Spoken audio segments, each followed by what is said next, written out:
ръждивото листо. На есения бряг студен стоях и реех, поглед уморен към хоризонта си.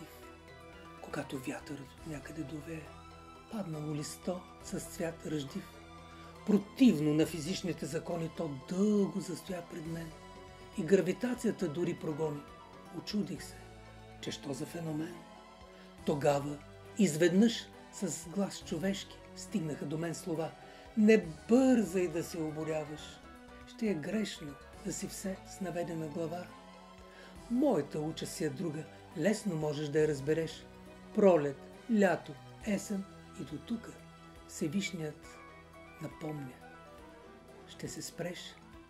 С пролетните булченски одежди грейва нашата орис бяла.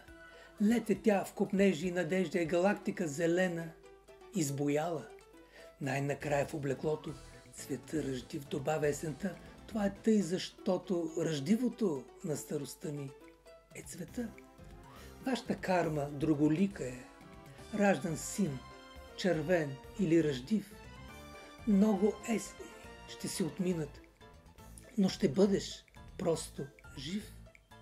Много есени до края живота ти ще радват и красят, но истинската есен, побелялата, ще ти е първата и за последен път.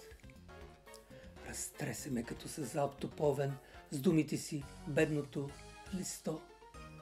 Ръждата натежа и гравитацията отново Нютон върна на место. Мелтема сграбче и понесе закъснялото листенце свят ръждив. То помахна сякаш за последно и се сля с хоризонта.